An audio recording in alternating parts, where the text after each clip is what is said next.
Meet Grug. He spent years collecting the finest prehistoric teeth in the valley, his pride and joy. To Grug, these weren't just fossils. They were his hard-earned savings for a comfortable future. One day at the bustling stone market, a charismatic caveman wearing a refined fur toga approached him. The guide promised to multiply Grug's wealth using complex strategies that sounded very impressive. He presented a heavy stone tablet covered in intricate symbols, calling it the perfect investment arrangement. Trusting the guide's authority, Grug handed over his precious savings, hoping for the best. A full year passed as the seasons shifted from the heat of summer to the cold of winter. Grug met with his friend to see how their tooth collections had grown over the year. Grug was shocked. His friend's pile had doubled, while his own had barely changed at all. Grug took a closer look at his stone tablet and noticed tiny, hidden etchings at the very bottom. These were hidden fees, like tiny birds pecking away at his teeth until almost nothing was left. He then found a secret ledger. The guide was being paid a huge commission for Grug's specific choice. Grug realized the guide didn't choose what was best for Grug, but what paid the guide the most. Now wiser, Grug understands that not all advice is equal. He's looking for a true fiduciary now. Always ask if your advisor works for you or for a commission. Stay vigilant with your savings. Let Grug start with the single question that matters more than almost anything else. Are you a fiduciary? This is a specific term with a specific legal meaning, and it's the dividing line Grug wishes every cave person knew to ask about. A fiduciary is legally required to act in the client's best interest, full stop. If a fiduciary recommends an investment, they must justify that it's genuinely the best available option for that client's situation. The alternative standard, which applies to many people who give financial advice, is sometimes called a suitability standard. Under this standard, a recommendation only needs to be suitable, broadly appropriate, not necessarily the best available option. Here's why this distinction matters enormously in practice. Imagine two investment options.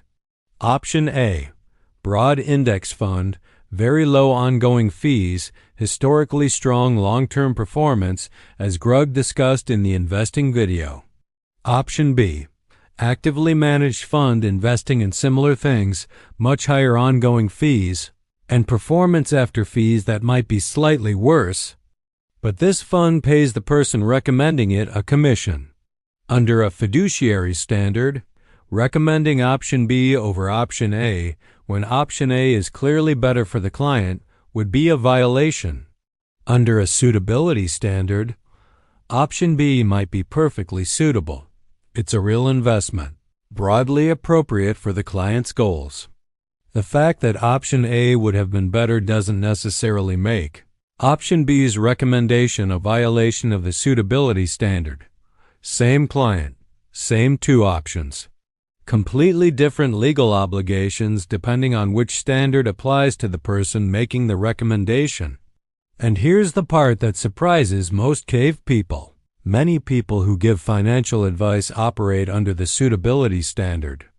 The titles and appearances often look identical from the outside.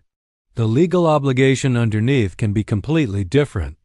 Grug's first and most important practical step: ask directly, are you a fiduciary? At all times for all the advice you give me? Not, are you required to act in my interest sometimes or for this specific account? At all times for all advice. A genuine fiduciary will answer this clearly and without hesitation. Hesitation or redirection is itself useful information. Now, let Grug explain how financial advisors are commonly compensated, because compensation structure reveals incentives, and incentives predict behavior. Commission-based.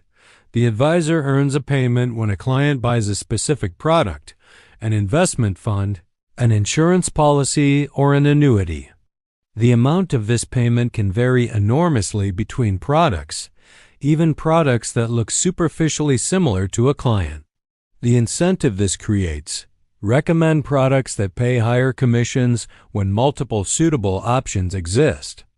This doesn't mean every commission-based recommendation is bad, but the structure doesn't automatically align with what is best for the client.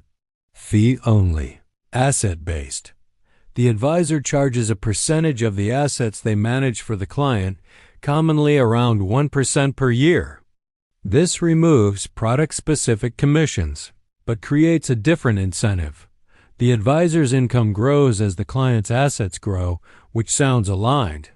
But it also means the advisor has no direct incentive to recommend paying off a mortgage early, since that would reduce assets under management. There's also a subtle issue.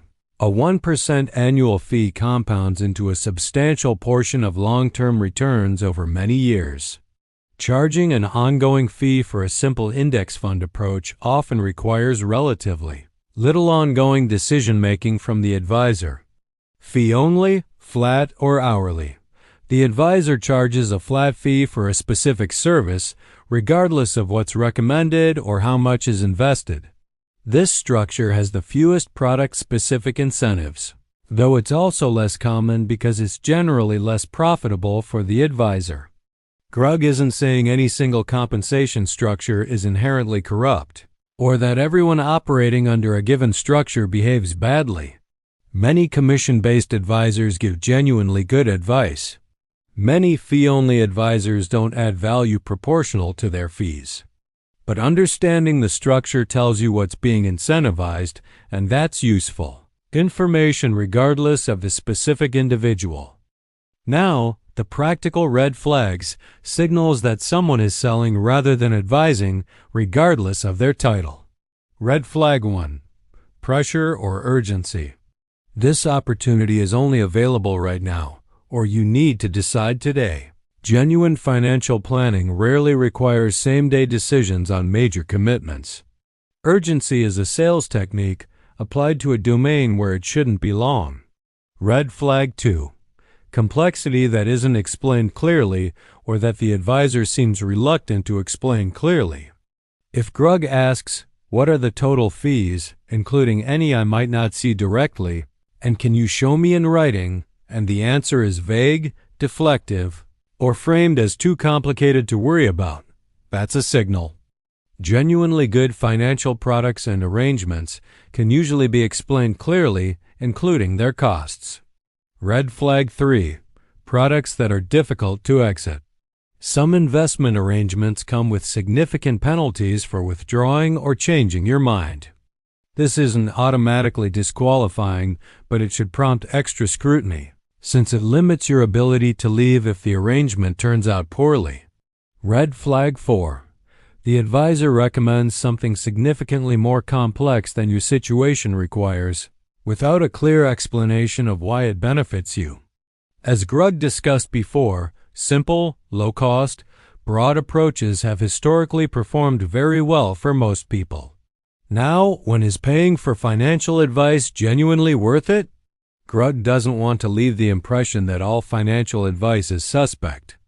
Professional advice has real value in complex situations, tax situations, business ownership, succession planning, or estate planning involving multiple parties. In these situations, a fee-only advisor, ideally a fiduciary, can genuinely be worth the cost because the value of getting it right is high. For core principles like saving consistently and investing in low-cost funds, the value an ongoing percentage-based advisor adds is often less than the cost. The single most important question is whether someone is a fiduciary at all times for all advice, not whether they're suitable. Paying for advice is worth it for major transitions, taxes, business, estate planning, from a fee-only fiduciary. A well-dressed guide at the market wasn't a villain, but he wasn't required to put Grug's interests first. Grug didn't know to ask. Now Grug knows the question, and Grug asks it every time, before anything else. Next video. Grug discovers the difference between price and value. Tribe assumes the cheapest is smartest, and the most expensive is best. Don't miss it.